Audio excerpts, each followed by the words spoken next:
Yo, what's good? Buffalo Fanatics, Bills Mafia in the house. What's going on, everybody? It's your man, Rev. And you are now tuned into another edition, another episode of Rated Rev, brought to you by the Buffalo Fanatics Network. Yo, you guys know how we do it every Wednesday night at 8:30 p.m. Eastern Standard Time. I need you guys to let me know where you're watching the show from. So do me that favor right now in the comment section or the chat, wherever you at. Let me know where you're watching the show from, baby. You already know where I'm at. West Texas, El Paso. Let me know where you guys are. Excited to be with you guys here again. Another week, another day, baby. Bills talk. I've got Ron in the building. What's happening? Yo, Doug, what's good, baby? How you feeling? Chris 716, yo, said, let's go, Buffalo. Let's go, Buffalo. Let's get it. Ron Ringer says, yo, crush the Squealers. Oh my gosh. Are we ready for it, baby? Are you guys ready for it? Let me know where you at. Here we go. My man, Big Time Diggs, yes sir, all the way from Akron, Ohio. I've got Ron in the house from Allentown, PA. What's good? I've got Doug from the Cuse. Syracuse in the house, baby. Somebody says, you'll sound like my mic is in a mic chamber, it's in an echo chamber. You gotta be kidding me, right? Let me know if anybody else thinks my sound is a little off. I need you to figure that out. Ronald Fogan from Dover, Delaware. What's good, baby? How you feeling? Let me know. I gotta make sure that my mic is good. I get my mic on, let me know how it sounds, everybody. Let me know. I cannot go with this show and my mic sounding bad. No, it's not. Are we good? Y'all give me a thumbs up, baby. Give me a thumbs up if my mic is good. I've got Alpha all the way from Jersey Town. Sweat coming in from Indianapolis. Where you at, Sweat? Where you at? Where'd you go? There we go. Indianapolis, Indiana. What's good, baby? Carl all the way from Addison, Alabama. Go Bills indeed. Sound is off. Doesn't sound like you have mic on. My mic is on, man. It's fine. I'm good. All right, so I'm going with it. Everybody says it's good. I'm going with it. But ladies and gentlemen, boys and girls, it's good to see you. It is good to see you, as I mentioned, for another edition of Rated Rev, brought to you by the Buffalo Fanatics Network. Man, I hope you guys are excited as I am, and I hope you're ready for the show. I've got a lot to talk about tonight. I've got a whole lot to talk about. We've got a lot on the docket that we're going to discuss. And you know the main topic of the show tonight is going to be the top 5 storylines to follow for the Steelers versus the Bills in their Week 5 matchup in Buffalo. But before we get into all of that, because you know we're going to dive right into it. Before we're going to get into all of that information, I'm going to talk about also a little recap of last week's game, the Bills against the Ravens. I've got to talk about that. I know we've probably heard it, ad nauseum by now, but come on, man. How can you not enjoy a Buffalo Bills win all week long, especially when they win in fashion just like they did last week? I know a lot of us were talking about the Bills last week and some of the concerns that we may have. I had mentioned it. I had said, yo, we have to watch out for Lamar Jackson. Lamar Jackson is nobody to be playing with. We cannot overlook him. Okay, he's on an MVP caliber type of a season already in the first quarter of the year, right? First quarter of the season. We have to make sure that we're good, that we play sound football. Now, how many of you all throughout the entire game, be honest now, don't be lying, be honest. How many of y'all, as the game progressed in the first half, were about ready to turn the game off? I'm going to be honest with y'all. And if you guys follow me on Twitter at Rated Rev, you guys probably know, let me just preface this by saying this. I am an emotional character, okay? I'm not going to lie. Nothing to shy away from. I get emotional, especially when it comes to my Bills. All right, and throughout the game, especially in the first half of the game, I was getting emotional. I was about ready to say, you know what, I'm done. I am done. When the game was like, what was it, like 17-3, and I saw that the Bills were playing like hot garbage, and that the defense was letting the Ravens just score at will, seemingly. And then when I watched the offense seem to just crap the bed, watching Ken Dorsey call, I don't know what type of a game that was early on in the first half, I was getting extremely frustrated. Come on now. I know I can't be alone on this, right? I can't be alone. Because I know that the Bills were a much better team than what we saw in the first half of last week's game against the Ravens. I know that. And what was frustrating me was how whenever they tried to run the ball, you guys already know where I'm going with this, right? Whenever they tried to run the ball, Ken Dorsey was content with acting as if our starting 5 offensive line were just absolute maulers and handing the ball off to Zach Moss up the gut time after time after time, giving it to Motor Singletary as well, up the gut, no gain, lost. I was done. I was like, why in the world are you not utilizing the offensive line in a way in which accentuates their skill set? They are not maulers, okay? They're not maulers. We all know that, right? We can agree, right? I love them, right? Love Dawkins, right? Love Saffold and Morris and Bates and Spencer Brown. They're not maulers. That's not who they are. They're not gonna push guys off the line of scrimmage. But what they are extremely athletic, right? And so when you have an offensive line that is athletic as they are, they need to be blocking in the run game in space. Have your guards pull. Have Mitch Morse, one of the most athletic centers in the game right now. Have him pull. Hike the ball and pull as a lead blocker. Him and Deion Dawkins leading, pulling. Play stretch zone. Get these guys in space. That's it. That was it. That's all I was asking for. That's all I was asking for. And they did not do it. Man, I was frustrated. And now granted, who am I? I'm just an armchair GM. I'm a fan. You know what I'm saying? I don't know squat, right? Compared to these guys who get millions of dollars to make decisions that I couldn't make in my sleep, right? But it just seemed to me, from my perspective, from the seat that I was in, that was the solution. The solution was obviously that running Zach Moss up the gut. That was not going to work. That was not going to work. Okay, and it was brutal. It was brutal to sit there and watch. And as they kept on doing it, I was like, yo, Jeff Hayes here. I was like, yo, I really almost turned it off. I'm not going to lie. I seriously almost turned the game off. And in fact, I think I had tweeted it, or I was in a conversation with somebody on Twitter. I was like, you know what? I'm done. I'm done. I was questioning Ken Dorsey's ability to call games. I was questioning his offensive coordinator capabilities. I know it's early. I told y'all I was emotional. I told you that. Okay. And so I was like, look, I'm gonna give this guy some time to figure this out. Maybe the spotlight is too big for him. Maybe he's doing too much. Maybe he's trying to be too smart. I don't know. But whatever he was doing wasn't working. And so at halftime, I was like, you know what? It's a wrap. The Bills defense can't continue to shut these guys. They can't do it.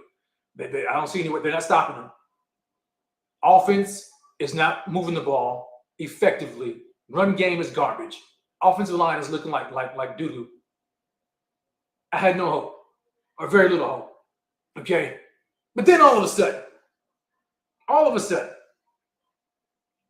with you, man. I'm with you. Vu Gaming says, yo, I was hot with offense. I'm telling you, man, I was extremely hot. Ron Ringler says, yo, sit Moss this week. Amen, brother. Amen. We may talk about that tonight too. So anyway, then all of a sudden, second half comes on. And out of the second half, we see a completely different Bills team. Completely different defense.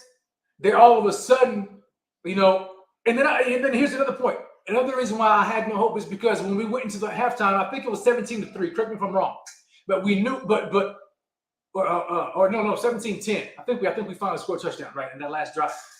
It was like, yo, we're giving the ball away. The Ravens are getting the ball to start the second half. Our defense can't stop it. So I'm like, yo, this is crazy. Then all of a sudden, second half starts, and the Bills defense starts to put the clamps on. And it looks like they figured out the Ravens. I was like, oh, okay, oh, shoot, here we go. And then the offense looks completely different also. I'm starting to see them do the same thing I was harping on the entire first half. They started, but not up the gut. They started to do stretch zone. They started to pull the guards. They started to pull Mitch Morris. I was like, yo, revelation. Now, I ain't the smartest man. I ain't the smartest tool in the shed. You know what I'm saying? Like I said earlier, I don't profess to know what I'm talking about. I'm just an armchair GM fan like everybody else. Limited knowledge when it comes to that. But all of a sudden, they did what I was like, and I was like, yo, it's working. It's working. And then the offense got a spark. And then they just got into the groove, and it was it. Defense put the clamps on the Ravens and Lamar Jackson. They didn't score again, and the Bills had an incredible comeback victory to win the game on the big leg of Tyler Bass to win the game 23-20. Shut out second half. And so I was like, yo, where was this team in the first half? Can I get this team in the first half of every game? Please and thank you. I need to see that because you know what? Like my heart can only take so much. You know what I'm saying? My blood pressure can only take so much. I need them to show out the first half and the second half. Don't just be a second half team, please. Because there may be times when you face a team where you're not going to be able to come back in the second half. Okay?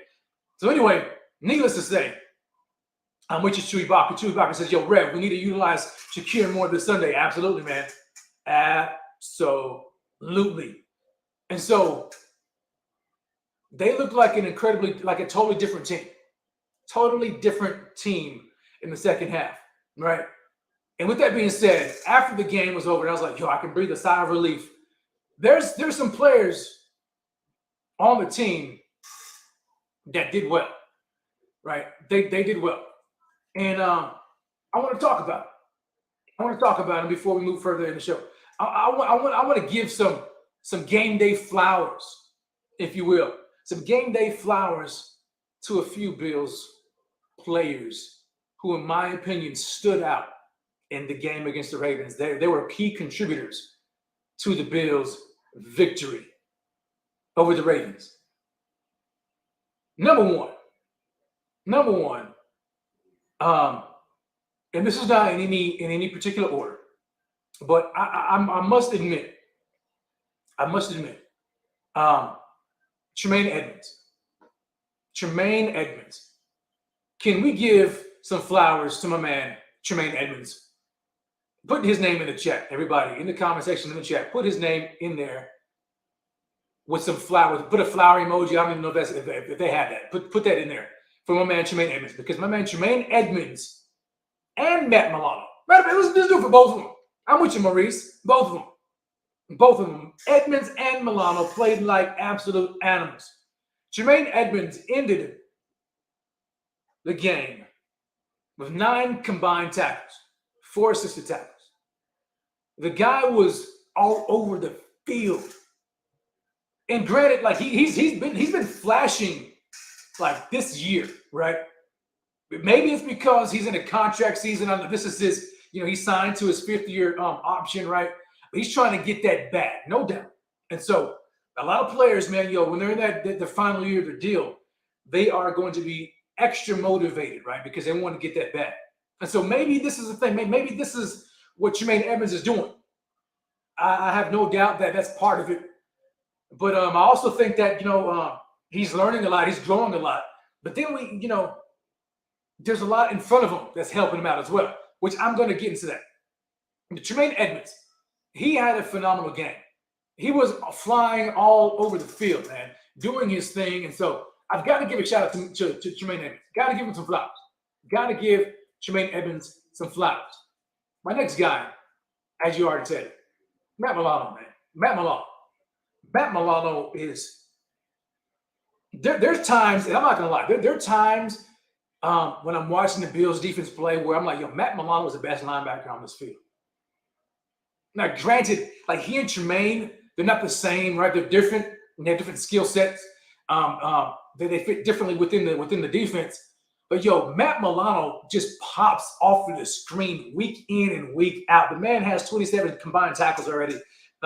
This past game against the Ravens, he had 13 combined tackles, 2 assisted tackles, right? The guy was doing his thing, blowing up runners in the backfield. Did you guys see that play where I think the Ravens were in the red zone, the Bills' red zone, and there's a running play where Matt Milano had a clear path to the running back. And I think Brandon Bryant, if I'm not mistaken, actually occupied like 3 blockers. He actually blew that play up and gave Matt Milano just a free pass to the backfield. And he absolutely blew up the running back. I think it was J.K. Dobbins. It's just incredible. And we've been seeing Matt Milano do this thing week in and week out the entire season so far. The first quarter of the season, Matt Milano and Tremaine Edmonds have been doing a fantastic job. And I'm interested, highly interested in what they are going to do throughout the rest of the season. Could it be possible? And I know I'm just projecting kind of way out in the future here, but what would it be like if we ended the year with 2 Pro Bowl linebackers? Both of our linebackers made it to the Pro Bowl. Scott Blakely comes in and he says, yo, with the super chat, appreciate that, Scott. He says, yo, Rev, we can hear you, and that's what counts. But do me a favor and double check Mike is plugged in and on. Fam, my mic is on, yo. My mic is on. I've already checked my mic. I'm not too sure. I mean, I don't know what else to say. I don't know what else to say, guys. Let me, I could try it again. Let me know. Did they change anything? Anyway, I'm going to keep on talking. So anyway, so Matt Milano and Tremaine Edmonds. Matt Milano and Tremaine Edmonds are getting my game day flowers. Now, another player, I know the obvious, guy that you want to talk about, is Josh Allen. But I'm not going to add Josh. I'm not going to add Josh to this one. This time is going to be a different player. And that player is Jordan Poyer. Jordan Poyer, ladies and gentlemen. My man Jordan Poyer has been playing incredible football. Especially coming off injury. And that's going to lead me into my first segment of the game. So not only am I giving Jordan Poyer some flowers, but guess what? He is going to lead off the first topic of the show that I call First and 10, baby. First and 10, leading off the show. My man, Jordan Poyer. Jordan Poyer, this game against the Ravens shows why, in my opinion, he is worth every single penny. Jordan Poyer, we know this guy is the dog. He is the leader to not only the secondary, especially in Trey White's absence, but in my opinion, he is the absolute bona fide leader of the defense. I know we want to give it to Tremaine Edmonds as a middle linebacker by default, and I'm not saying he's not the leader of the defense. But what I am saying is when you talk about emotional leader, it has to be Jordan Poyer. It has to be. And I cannot talk about Jordan Poyer being the emotional leader of this team without playing this clip because you guys remember it well. Check this out. They promise tomorrow, yo. What the f you gonna do with your opportunity today? We gotta hit in the mouth. You see how cocky these are running? Man, damn, man. I'm tired of these. It's the end of an era for this night. The end of an era. Let's go. We hit, we strap, and we talk. Let's go. Yes, baby. It's the end of an era. Come on, man. You can't act like when Jordan Poyer said, when you saw that clip, that you just didn't get goosebumps, you didn't get chills, you didn't get fired up. My man Jordan Poyer is the He's the engine and the emotional leader of this defense. And he showed his tail off against the Ravens. And not only did he show off, he showed why he is worth every single penny the man deserves and is asking for. Why do I say that? Huh? Let's take a look at what Jordan Poyer did. In case you forgot, let's look at this. Jordan Poyer, y'all see that? AFC Defensive Player of the Week. Jordan Poyer ended the game with 6 total tackles, 4 solo, 2 assists. Not 1, but 2 interceptions and 3 PBUs. My man Jordan Poyer was all over the field, all over the place, man. And those interceptions that he had was spot on, perfect time. The first one was a tip pass, and I knew it. I was like, yo, if any balls are tipped again in the Bills Bills on the Bills defense, if the Bills defense tips any balls, you better bet your bottom dollar, man, that Jordan Poyer is going to be somewhere close to getting that. And when it was up against in the line of scrimmage and it was tipped in the air, I was like, yo, Poyer's he's coming down. I know it. And sure enough, Poyer comes down with the pick. But then the second one, crucial moment of the game. Crucial moment of the game. We know it. Lamar Jackson leading the Baltimore Ravens, right, in the fourth quarter. 4th and goal. 4th and goal. John Harbaugh with some stones, electing not to tie the game up with an easy chip shot field goal to potentially send the game into overtime, right? Or put the onus on the Bills to march down the field, right, and put the points up on the game and on the board to win the game. He decided to go for it on 4th and goal. Go for the win. Go for the jugular. Can't fault him, right? I mean, come on now, coaches. We ask for coaches to, be aggressive, and then when they're aggressive and it doesn't work out, we question every decision they make. You know what I'm saying? They can't win for losing sometimes. So I'm not concerned about the decision that he made. Maybe other Ravens fans are, but I'm not a Ravens fan. So needless to say, and I'm not gonna lie, I was on the edge of my seat. I was like, yo, oh my gosh, please, Bills defense, hold up. 4th and goal, we know the play well. But Lamar Jackson has time in the pocket. Going back. He spots a wide open Devin Duvernay in the back of the end zone. And I'm like, yo, are you kidding me right now? Is he about to connect with Devin Duvernay for this touchdown? Wide open. Then all of a sudden, like a heat-sinking missile, here comes Jordan Poyer, beelining it across the field, and he just nails the timing, and picks off Lamar Jackson in the end zone. And in doing so, also kind of hurt his ribs a little bit. But he picked him off for the second pick of the game, all but sealing the Bills' victory, right? And ending the Ravens' chance at a win. Ending the chance at a win, and the Bills were able to march up the field and win the game. That was incredible. And my man Scott Blakely agrees with me. Scott comes in with the super chat. Scott, I appreciate you, baby. He says, you've never seen better clock management. Let me read this again. Never seen better clock management from a Bills team. The last drive was epic. Scott, I agree 1,000%. Milano was the best active linebacker in the league. Yo, man, he is up there. Definitely up there. But yo, that last drive to win the game and the clock management was like chef's kiss. It was a masterpiece. Absolute masterpiece. I don't think we've ever seen Sean McDermott do what he did that time. And they weren't necessarily aggressive. They were doing what they had to do to win the game, right? They did what they had to do to win the game, and they ate clock the way they needed to eat the clock, put the Ravens, at an incredible disadvantage, made them race all the timeouts. We know what happened. The Bills ended the game with the Tyler Bass field goal to win the game 23-20. Incredible. Incredible game. Incredible clock management. That's why Jordan Poyer, in my opinion, not only gets flowers, man, but yo, he leads off the show because he deserves the money. He deserves the money. He deserves getting paid. But that begs my next question to you. Does Brandon Beane extend him or let him walk? Does Brandon Beane extend Poyer or let him walk? Now, I'm not going to spend time tonight talking about that, right? Because that's neither here nor there. That's a great question that we all need to ponder on. I'm not too sure what's going to happen.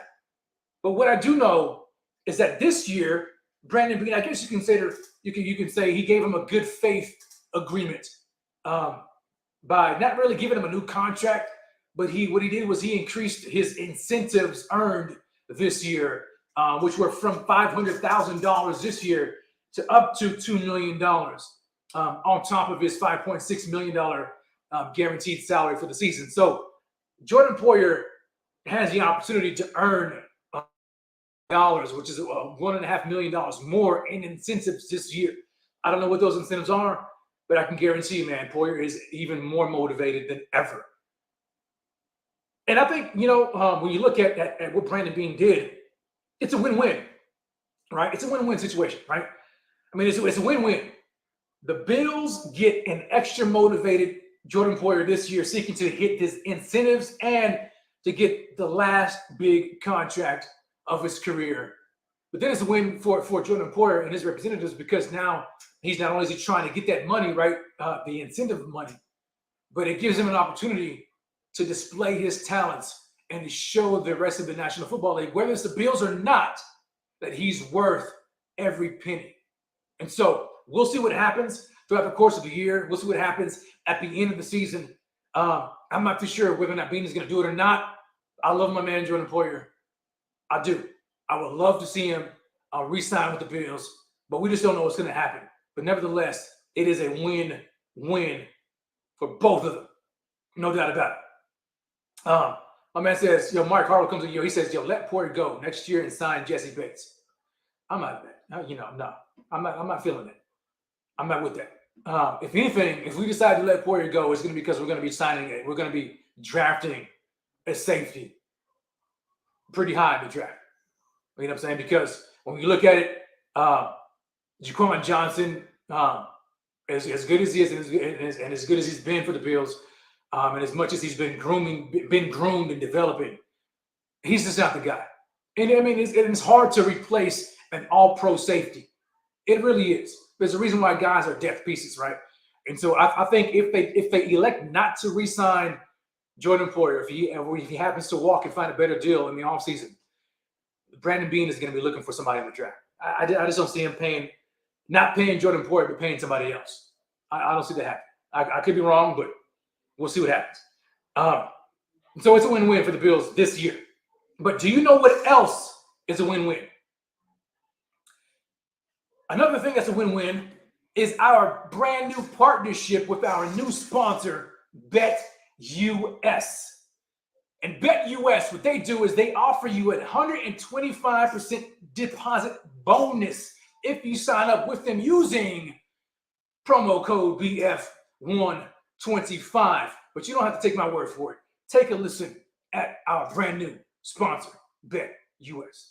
Football is back, and so is BetUS.com for our 28th year of NFL action. With live in-game betting, incredible odds with daily odds boosters, props, parlays, fast payouts, and exceptional customer service, BetUS has it all. Sign up today at BetUS.com. BetUS, where the game begins. Go ahead and get your bets ready, because if I'm not mistaken, I think the last I saw, the Steelers are entering this game as a 13.5-point underdog. That's crazy. That's crazy. I don't know, man. I don't know if that's too out of left field or not. I don't know. You guys place your bets, do whatever you want to do, and may the odds be ever in your favor. Anyway, moving on to the show. Man, guys, I'm excited here shortly to bring on, and we are 30 minutes into the show. 30 minutes into the show, and what I want to do is I've got a guest coming on. But before I bring him on, I want you to do me this favor. I want you to smash that like right now. If you're watching this show live, Smash that like, whether you're on Facebook Live, whether you're on YouTube, Twitch, Twitter, wherever you are watching the show right now, smash that like. And if you are not yet, still not yet connected to the Buffalo Fanatics Network, do me this other favor, will you? Like I said, smash the like, but then subscribe to the channel.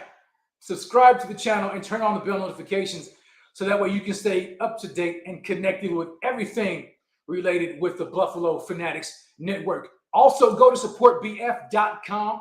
That's where you can find all of our social media platforms. We are on literally almost every single social media platform available to man. Follow us there, supportbf.com. And then go to buffalofanatics.com as well. Man, we've got incredible articles, man, all over the place. TheBuffaloFanatics.com. You can find the latest articles that are out, man. We've got articles by so many incredible Fanatics contributors. We've got one article out there entitled "The Buffalo Bills: The Things We Know This Week." Week 4 Buffalo Bills power rankings. We've got words from the herd. Bills finally win a close one. Man, you got to want to check that one out. The Bills finally win a close one. How about that for narratives, huh? How about that for destroying narratives? I'm so tired of this. People are talking about how the Buffalo Bills are incapable of winning close games. And they've proven over the last, I don't know how many games, that they just can't win close games. Either they blow the teams out by double digits, you know what I'm saying, or 2 scores or more, or they lose a game.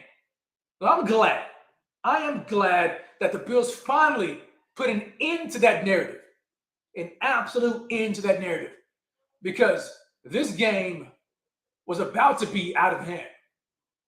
And what I so appreciate from this team is their incredible resilience. All right, this team is resilient, man. There's no quit in this team whatsoever. They came back. They found a way. Like Sean McDermott says this year, the mantra, find a way. Well, guess what? They found a way to win that game. They came back, put the clamps on the Ravens, figured them out, and shut them down and won the game. A close game, 3-point victory. How's that for your Bills can't win a close game?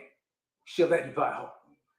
But anyway, as I get ready to bring my man on the show, we are, like I said, we're about 33 minutes into the show right now. And this is what I want you to do. I want you guys to hang loose, right? Hang loose. I want you guys to enjoy yourself right now. Do me this favor as we get ready, and we are going to enter into the second half of the Rated Rev show, brought to you by the Buffalo. Well, I bring my man on the show, and you guys grab you something to drink, get you a beverage, refresh your beverage, use the restroom, go on a potty break, whatever the case may be, and we will see you guys right here in 60 seconds. Don't go anywhere. We'll be right back.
Welcome back to the show, Buffalo Fanatics and Bills Mafia, all over the place, all over the world, wherever you're watching. In case you're just now tuning in, this is your boy Rev, and you are now joined and watching the new edition of Rated Rev, brought to you by the Buffalo Fanatics Network. We are 30 minutes and plus into the show, second half, halftime, baby, and it's only going to get better. Just like the Bills have been beating the brakes off teams in the second half, coming back through. Guess what? Second half of this show is only going to get better. And it starts with my guest. Yo, you guys don't know him, but I do. He is a dear friend of mine. known each other for years, man. Known each other for years, all the way back from East Texas days, man. When I lived in East Texas, Texarkana, Texas. Shout out, good friend of mine for real. And he's also still on a fantasy football team. Who, by the way, he happens to be losing right now. He's I don't know. I think he's in last place. I don't know, but anyway, I'm not gonna pour it on too thick on him because he's also a Steelers fan, which is why I decided to bring him on the show. It is my man, my good friend, my brother from another mother, Stephen Searles. You guys, give my man Stephen Searles a great, warm welcome, a round of applause. You guys drop some mics, some love, some fire emojis in the comment section for my man Stephen Searles. Steve, what's good, man? How you doing, baby? Man, I'm doing good, man. How are you? Just excited to be here. Excited to talk about this game. Excited to, just to tell you guys over in Bills Nation what Steelers Nation's all about. All right, your Bills Mafia may be strong, I get it, but in Kenny we trust. So I'm excited to talk about this game, man. Yeah, no doubt. I'm glad you're here, brother. I'm glad that you were able to join the show. I know we had talked a little bit earlier, man. Last minute. My bad. I don't know what I was thinking. Like guys, I was thinking. I was like, as I was getting ready for the show, I was like, I want to bring on somebody, man, Steelers fan. And for some reason, it had to have been like midnight my time last night or close to when it just dawned on me. I was like, yo, Steven, I've got to bring Steven. Let me see if he's available last minute. And that's why I so appreciate, man, the relationship and when you have good friends, man. Sometimes yeah, hey man, they do stuff for you on the drop of a dime, last minute and everything. And I know he's busy, and Stevie, I know you're busy, man. You got a lot going on. You got a game that you're attending. You got a soccer game that you're playing in, right? Tonight you're playing in the game. Yeah, playing in the game. And tell me what that's about, man. Let everybody know how that's going. No, man, it's good. I've been playing soccer now 30 years, and so even. What I love about it is even when you're old, the game just slows down a little bit and you can still keep playing. So that's one of the nice things. So, you just kind of get a little older, a little slower, a little fatter, and, but it's still a lot of fun. But the mind still works and the mind is sharper than ever. Oh, well, yeah, sometimes. Sometimes the game starts at 8 o'clock, so about 9:30 and halftime, you're ready to go to sleep. But you're ready to go. I commend you though, man, because I could not play soccer for the life of me. Not only do I suck, but man, I don't have the wind, and y'all run too doggone much for me. It's just too much running. It's way too much running. I'm sure my wife would appreciate it. You know what I'm saying? I can maybe give me a nice little soccer bod. You know what I'm saying? How those soccer guys look. They look nice and fit. So you look fit, baby. I'm sure you're looking well. Thanks, man. Thank you. Yeah, brother. But I just can't get it, man. I get tired of watching soccer. I don't see how these guys run up and down the field literally all field, all game. It's a lot, man. So I commend you guys for it. But we didn't come here to talk about no soccer games, dude. We didn't come here to talk about that. No. We came to talk about the matchup, man, between the Pittsburgh Steelers and the Buffalo Bills. The Steelers coming back to Buffalo. And I'm not gonna lie, Steve. This may be a little bit. The Bills may have a little revenge on their minds from last year. Last year, when you guys spoiled our home opener. TJ Watt spoiled it himself. The man is a monster. I mean, there's a reason that I spent $100 on this jersey, man. I mean, I'm just saying, stand up short, man. Come on, man. 9-0 right there, baby. That's right. Hey, but look, we all know TJ Watt. We all know that TJ can take over a game. He can take over a team. He can dominate anyone. I don't know that there's another player outside of maybe Aaron Donald who can just absolutely change change how a NFL team has to game plan. Mm-hmm. It just doesn't exist. He's got a high motor. He's always there. He can bull rush. He can do everything that you want in a player. And the dude just constantly is encouraging his teammates. Make sure he drags guys with him. He elevates their play. TJ absolutely is, for me, a little bit of a homer, but he's the number one player in the NFL. Yeah, well, when healthy, yeah. When healthy, yeah. I mean, that's arguable. I mean, I give it to you. You know what I'm saying? I mean, TJ Watt he's an incredible player, man. He is fantastic. We can't forget. I mean, he led the league in sacks. 22. How do you get 22 and a half sacks in a season? I don't see And he how missed that's 3 possible. games. He missed 3 games. That's crazy, man. So he had 3 less games and destroyed everybody else. Well, he's just one of those guys that he knows how to get to the quarterback, man. He knows how to set guys up. He has an endless bag of moves whether it's a rip or, if it's the spin move, it's a bull rush, and he gets guys off balance. They move him they'll play him a little bit that 9 technique. They'll play him down with 7 technique every once in a while. They'll let him stand up. They'll let him put a hand on the ground. He does all of these things, and it doesn't matter what you do to him. He's going to find a way to beat it. Like he's just one of those guys. Man, you know what really ticks me off about Watt, dude? It's because he seems to do it every single time. It's like he's known for it.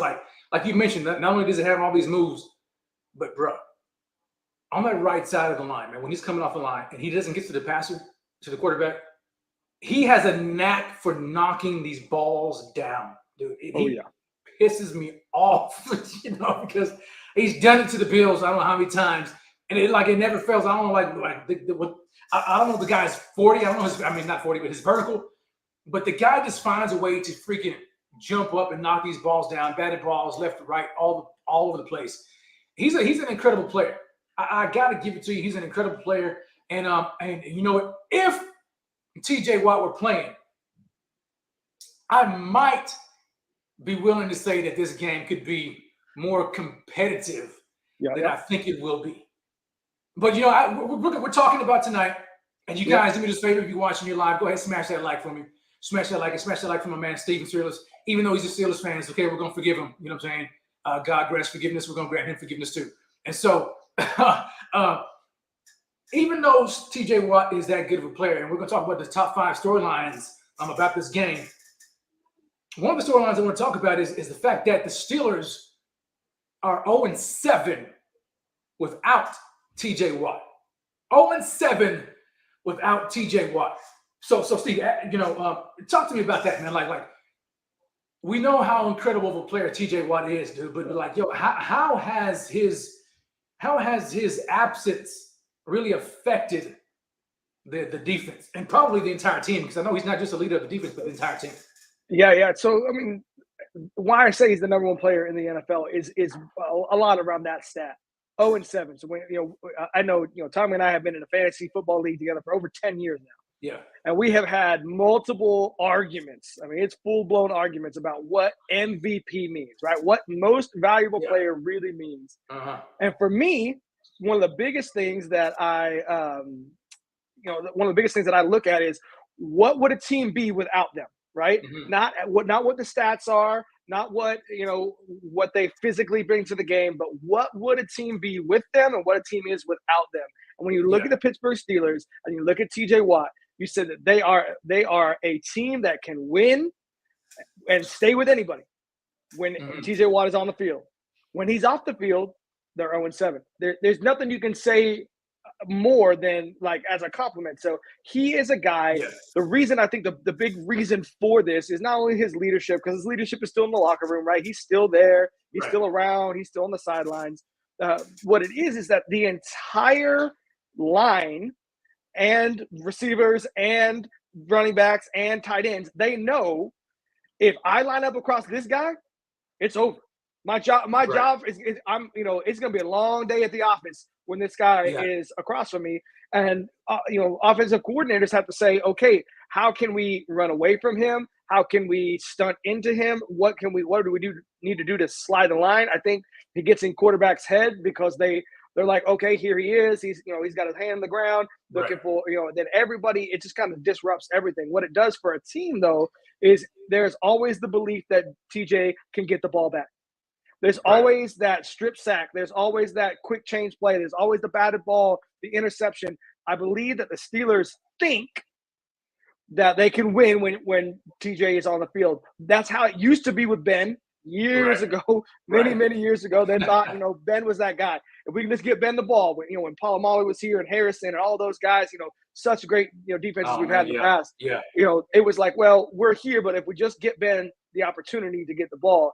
On the other hand, now it's, hey, we know that TJ can keep us in this game. And we may not be getting what we want, but TJ can keep us in the game. And so that's, I think, the difference to those that 0-7 record. He makes a huge difference, man. He makes a huge difference on that, just the entire team, not just the defense, but the entire team. And my man John DeMarchi, he comes in with the super chat, and this is for you. This is for you, Stephen. And John, yo, appreciate that super chat. Yo, he says, Rev, great show for your guest. All-time Pitt D, all-time Pittsburgh D. Okay. Starting 11. So he says, yo, curious how you would blend the 74-79 defense and this bunch right now. Okay, yeah, that's good. So we're talking TJ, right? TJ's got to be there. Mean Joe Green has got to be there. You've got, I think linebacker wise, Jack Harrison is there. I think that Ryan Shazier is, sits right next to, Shazier was absolutely, completely 100% on his way to the Hall of Fame before that terrible injury he had. I think Troy is there. There are then comes some question marks, man. Then you've got you're looking at some guys. I think Minka could slip in there as that other safety spot. Minka and Troy Paul all on the same team would have been nasty, dude. Oh man, Troy played with a guy that was great too. Ryan Clark was a really great player. It's when you start to look at those starting 11, maybe on the back, in the defensive backfield, we start to have some questions. But you could just keep going in that, those front seven. So when I'd talk all day if we want to go, but those are so light. I didn't get to 11. I think I gave you 7 or 8 there, but those would be the guys that I would pick. Yo, I tell you what, man, I have a lot of respect for the Steelers, dude. Like, not just the team, but the organization. I think the Pittsburgh Steelers organization is one of, if not the most well-respected franchises in the National Football League. Top to bottom, man, incredible ownership. GM, just a staple of what professionalism, true professionalism in modern day sports should be, right? They Super Bowl winning franchise, but just not only just winning, but just the level of respect that they have and their integrity throughout the game. It just demands respect. And so I love Mike Tomlin, man. I think he's a phenomenal head coach.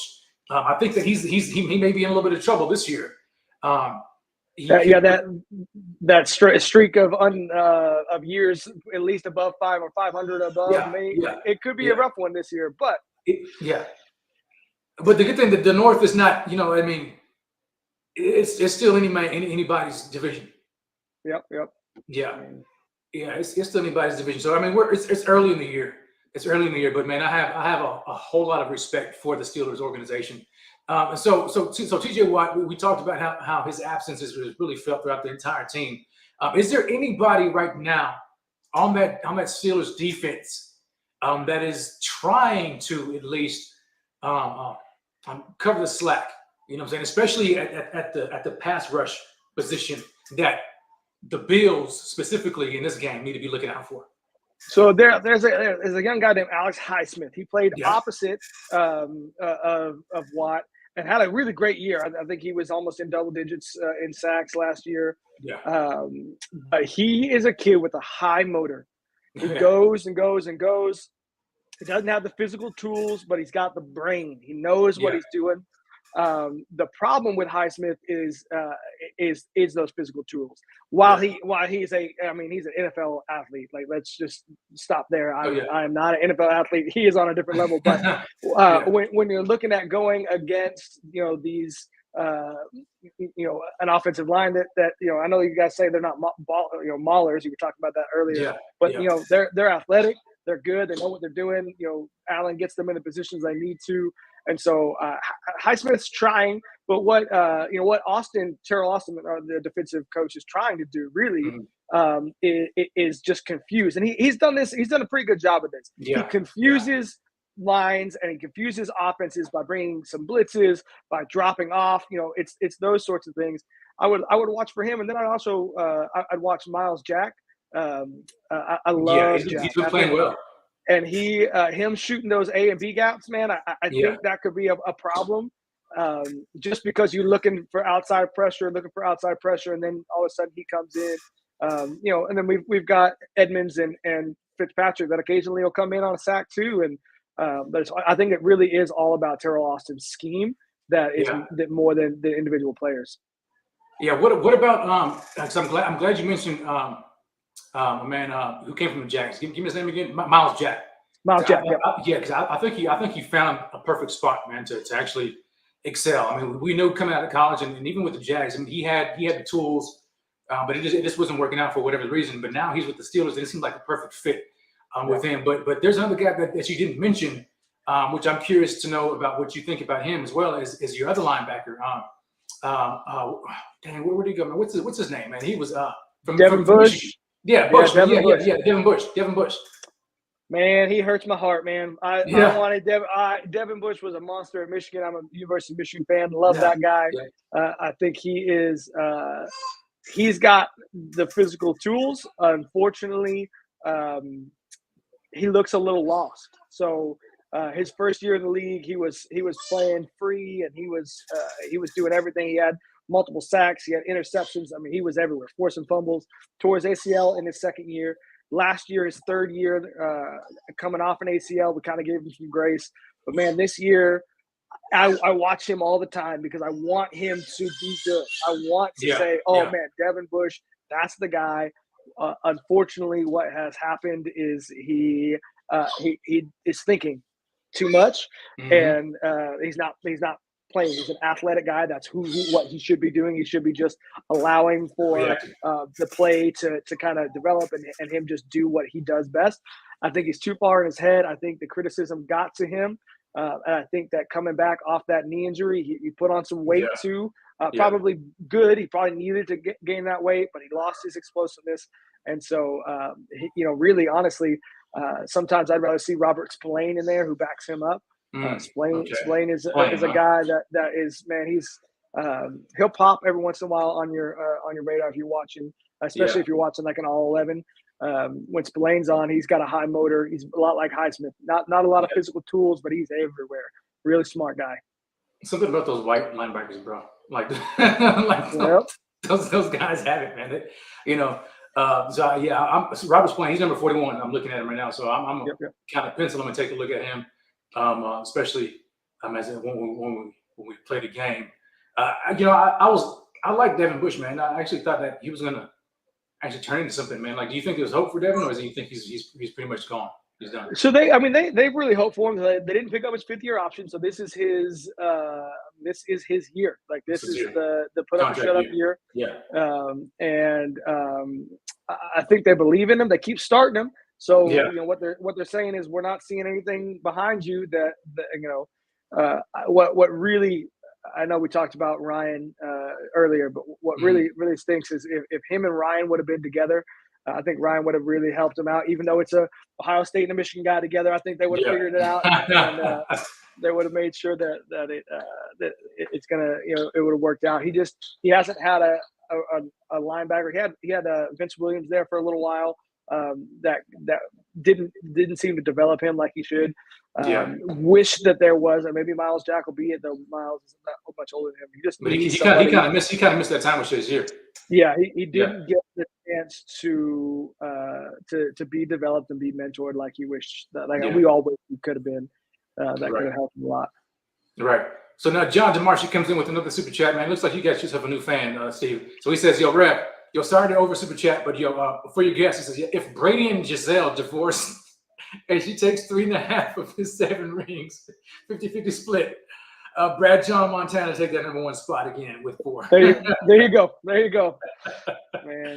Man, I what kills me about that, I love Tom Brady. Now that he's no longer a New England Patriot, I'm his biggest fan. Cheer for him all because University of Michigan and all, but man, I think the Steelers would have had a couple more rings if it wasn't for that Patriots team.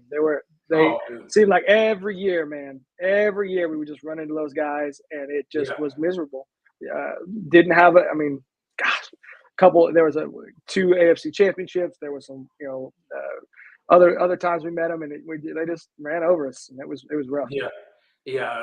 Look, I know the feeling all too well, except we weren't that competitive, but I know what it feels like to be underneath Bill Belichick and Tom Brady's thumb for the better part of 2 decades. It's not a good feeling At all. But I'm gonna respect your time, man. And so as we keep on going, do me this favor, man. We've got almost 130 plus in this chat who's watching this live. Smash that like for me. And if you don't do it for me, do it for my good friend, my dear friend Stephen Searles. Come on, man. I know he's a Steelers fan, but it's all good, man. We'll love on him today. We'll love on him for the night. But Steve, as we continue to move on these storylines, we talked about what it was like without TJ Watt. The Steelers are 0-7 without TJ Watt. But now you had mentioned earlier about how TJ Watt was that guy, but earlier on it was Ben Roethlisberger, right? It was Ben, a guy that you can lean on to win these games and to really shut games out. But now you don't have Ben. You guys have kind of been looking for that guy to kind of fill in I guess to take the mantle of Ben Roethlisberger. And I can imagine as a Steelers fan what it felt like to actually watch Ben, those final couple of years and just see the guy that was so great. He kind of just looked like a shell of his former self. But now you guys enter a new era with Kenny Pickett. Man, tell me this. Like what is it about Kenny Pickett that in your opinion made the Steelers organization say, that's my guy. Like that's our guy. When you guys drafted him, what made him say that is our guy? Man, I think there's quite a few things, honestly. One of the things is that he is a Pittsburgh guy, right? Right. There's someone that knows the city. There's something about the city of Pittsburgh. I went to high school just outside of Pittsburgh, Pirates in high school, and but there's just something about the city of Pittsburgh. People are ravenously in love with that city, and so anyone that has connections, so when the Steelers a couple of years ago drafted James Conner, right? Oh yeah. Maybe he wasn't the guy that everybody wanted. All the pundits said to draft, but everybody here in the city said we are drafting that dude because he's one of ours, right? Yeah. And so the big part of that was that he's a Pittsburgh guy. He didn't grow up around here, but he got here as fast as he could, right? One of those kind of things. And so right. There's that, but then he just has that fearlessness, man. I mean, I love. Mm-hmm. I know it. He literally caused a rule change in college football, right? Where the fake slide, man. I mean, he's that kind of guy who says, he's similar to me in ways with Josh Allen. I'm going to make a play. I'm going to make something happen. In his first game time, right? He did not have an incomplete pass last game. 3 of those happened to be to the other team. But Steve, I'm going to interrupt you, man, because I can't let you just slide over that thing about what Kenny Pickett did in college. That play was stupid. Dude, he fake sliding, bro. That's I don't know if I want to call it dirty, but bro, come on now. He better not pull that mess next Sunday. Well, I don't think he will. I think in the NFL they'd take his head off. But he's one of those guys that he's just trying to find a way, right? Everybody talks about his small hands, and he's like, I don't care. I still throw the ball well, right? He wears a glove on his throwing hand, and that helps a lot of that grip issue. He's just a guy that finds a way to do it. I mean, the kid was third in the Heisman last year, right? He threw for over 4,300 yards, 67% completion percentage. I mean, the guy knows how to get the ball around, and I think he's someone that everybody believes in. Maybe doesn't have everything you want. His arm isn't huge. But he's got athleticism with how our offensive line is right now. He's going to have to bail out and run. You saw what Trubisky did, where Trubisky just kind of took sack after sack after sack and couldn't really get out. I think Kenny's feet are going to help us a lot. And once you watched it, you saw it with the Ravens. Once Lamar starts to break a couple runs, all of a sudden everything changes, right? So what I'm hoping happens, I think Matt Canada is a smart enough coach to say, hey, if Kenny needs to use his legs, let's use his legs, and then all of a sudden you're going to pull a linebacker to spy on him, which pulls someone out of coverage, and hopefully now we can get into those playmakers and behind him. Well, I mean, all of that sounds well and good, and I'm sure, as a Steelers fan, you're excited about Kenny Pickett and not for nothing, right? I mean, kudos to you guys. But dude, I still, and this is for me as a Bills fan, as an outsider, I question, and I get it to a degree, but I kind of question Mike Tomlin's decision to decide to start Kenny Pickett, not just starting him, but to start him this week against this particular team, this defense. Like, do you think, honestly here, do you think that Mike Tomlin is throwing him to the wolves, man, against this defense? Well, Tommy, let me ask you this. Yeah. So it's the Bills this week, the Bucs next week. Brutal schedule. Yeah. It's the Dolphins the week after that, and then Philadelphia after that. When do you start them? Yeah. Against what defense do you want it? Right. One of the I'm talking about they're all top defenses in the league anyway. Yeah. It's not great, right? It's not what there is no good situation. This is the same thing that the Steelers did with Roethlisberger. If you'll remember, Roethlisberger was not the starter. He was drafted in the first round. They held him out. There's a guy named Tommy Gunn who was not Tommy. Tommy Gunn was his nickname. Tommy Maddox was his name. That was journeyman quarterback was starting. And then he got hurt, and that's actually what precipitated Ben stepping in. But it's the same type of situation, right? It's the next man up. Every team says they have that. Steelers just happen to have done it for years now. Yeah. We take the next guy and just really figure it out. I think that this getting him started is important. I think that he needs a chance to lead this team, and that team.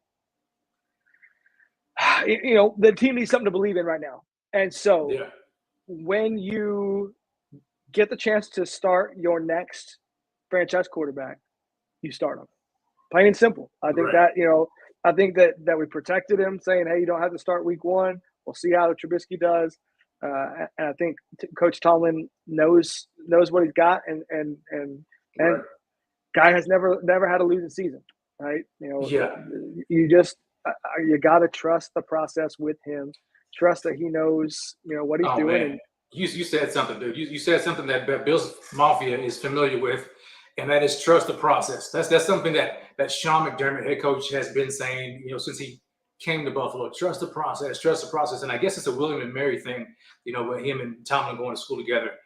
They just learned that mantra, man. They just kind of stuck with it. But trust the process. And so I'm glad you brought up Mike Tomlin because I listened to Mike Tomlin and I heard some of his comments about Kenny Pickett, and he kind of, it sparked my interest because it really makes sense because we've been there, right? Bills fans, we've been there with Josh Allen when we were waiting for him to get his chance to start, and he finally got his chance to start as a rookie in certain games, and a lot of coaches who have a rookie quarterback, especially one that they drafted high in the first round or whatever the case may be. And they're trying to develop behind another, maybe it's a bridge quarterback or whatever, and it's just not working out. They always say that they're looking for somebody to provide a spark, right? Somebody to provide a spark, to bring some energy.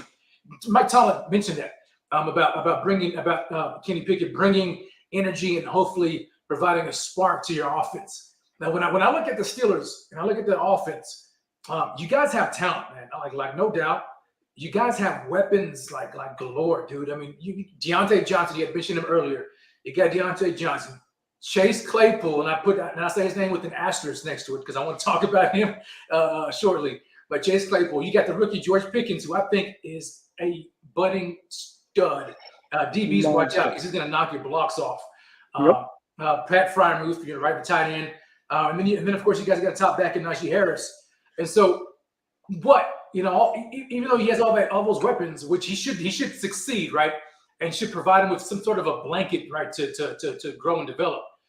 But he's going up against a Leslie Frazier-led Buffalo Bills defense, and a defense who, after 4 weeks so far this year, ranked first in passing yards per game, first in quarterback in QBR, first in total yards per game, second in points per game, and fifth in sacks. With the lowest blitz rate. So these guys are fifth in sacks with 13 sacks, and they don't even blitz hard. Lowest blitz rate, I think it's like under 9% blitz rate. And on top of that, you guys are coming in as a 13.5-point underdog, man. So with all of that, all that being said, and I get it, like Steelers Nation, I mean, you guys have the DNA, right? I mean, you guys have it. You're not gonna, come in there, and just roll over. But with all of that stacked against you, quote unquote, I mean, or however you want to look at it, what can you realistically expect, or what do you realistically expect from Kenny Pickett and the Steelers offense against this Bills defense in Buffalo? And my second question, just kind of to back that up, how would you, as a fan, right, as a diehard Steelers fan, how would you measure his success if, and I say if, they happen to lose this game on Sunday? Yeah. So, I'm not only been playing soccer my whole life, been coaching for about the last 10 years as well. And when you're going into a situation where you know that you're the underdog, you know that you're not, that not many people expect you to win, 13.5-point underdog in the, in the NFL, that's a big underdog, right? Yeah. So I apologize if you can hear my dog barking. Sorry about that. But what you've got to gauge your success on is how well you play, right? Yeah. It's not about wins and losses. Oh man, do we want to win? Yes. Heck yeah. How well is Kenny able to say, hey, I saw this coming and we made an adjustment? How well is he sliding the line? How well is he able to find open receivers? That's what you really have got to look. How does the offensive line help him, right, get into those things? Right. So I would love to see a win, right? If it's going to be a win, if I'm going to, it's going to be a one-score ball game, right? But I would rather see, how does Kenny understand the offense? Mm-hmm. Does he get us into plays? Does he get us out of plays? Does he, can he make an off-schedule play, off-script? Can you, when you get hit in the mouth, get up and stand in the pocket again? That's my level of success, right? That's what I'm looking for, because I can't control how good the other team is. I can control how good I am. And that's, I think while that might be coach speak, that's intelligent fan speak as well. Yeah, it's true. Yeah, it's true. And I agree with that, man. I mean, even looking at Josh, we just wanted to see that the game wasn't too big for him, that he could manage the game. And early in Josh's career, even when he started, as a rookie, he looked bad. Like he looked really bad. And a lot of people were just poo-pooing on him, ready to call him quits, like he's garbage. He's not going to do this and that. He's not going to do that. But you also want to see his intangibles, like to see like you wish you can cut open a guy's chest and look at his heart. Yep. And that kind of goes into my next question with you about Kenny Pickett, man. It's like we see the arm talent, we see what he did in college, right, in Pittsburgh. We see the talent that he has around him right now in Pittsburgh, and he's in a perfect situation in a great organization. But when you open his chest, like, what's his heart? Is there anything that you guys have seen from him in the offseason, in preseason, or maybe even through college that can translate to the NFL that you say, not only does this guy have the attributes, but he has a heart because that heart, man, that heart goes a long ways. You've got guys with a lot of talent but no heart. Yeah. What is it? What is it that you see about Kenny Pickett that gives you trust, man? Does this guy have the Steelers DNA, the Steelers heart? So to speak? Yeah, man. When you watch him at Pittsburgh, I mean, University of Pittsburgh, man. I mean, they're in the ACC. People forget that they're in the ACC. That's how little they do, right? Yeah. That's Clemson. That's Florida State. It's those guys. You're not thinking University of Pittsburgh. Kenny played there 6 years. He took a 6 year. I think he was there 6 years. Mm-hmm. He definitely took his COVID year. That's for sure. Maybe just 5 years, but. Man, and he had what I really love is that his junior year was not good. He got hurt. He missed a couple games. His passing numbers were down. It was a rough year for him. And he said, you know what, I can be better. I'm going to stay. He could have gone out, right? He could have got drafted as a backup. He could have been a third quarterback, been a practice squad guy. But he bet on himself. And that's that for me as a fan, for me as a coach, for me even as a parent, I just want a guy that bets on himself. Yeah, and that's what he did, right? He said, hey, We're seeing it with Lamar Jackson right now, doing the same thing, right? Guy didn't sign a huge extension, turned it down, said, I'm going to bet on myself because I'm worth more. And so Kenny just feels like he bets on himself. And you saw it when he came in, right? He comes in, and like I said, he didn't throw an incomplete pass. He did throw 3 interceptions, which obviously count as incompletions, but he completed it to somebody. He came in and was fearless. Yeah. He just said, you know what? Yeah, I know how to play football. I know how to play Kenny Pickett football. I'm going to make Kenny Pickett football and Steelers football work together. And so it's just his ability to say, you know what? I know how to play this game. When everybody said his hands were too small, I know how to play this game. When everybody said, you only had one really great year, I know how to play it. Like, that's his whole mantra. I know how to play this game. I've been doing it. I put my life, I've done everything in my life to get here to this moment. I'm ready for this moment. And that's what you love in your quarterback. You do. I'm glad to know that you guys have that guy that you believe in, because there's no worse place to be as a fan of an NFL team than to be in quarterback purgatory, when you just have absolutely nobody that you can count on or rely on week to week, that gives you no hope. Again, as a Bills fan, we've been there for 2 decades. Once Jim Kelly was gone, we went through numerous amounts of quarterbacks, and we were constantly at the bottom of the National Football League rankings year in and year out. But once we finally got a guy that we believed in Josh Allen, and we've seen the growth and development of Josh, and then you see an organization that really surrounded him with talent and did what they had to do to make sure he developed. We reap the benefits of it. And so, as a fan of the National Football League, and as a friend, man, I wish the best for your franchise and for Kenny Pickett, just not on Sunday. Okay. Yeah, man. just not on Sunday. I don't want to see it happen.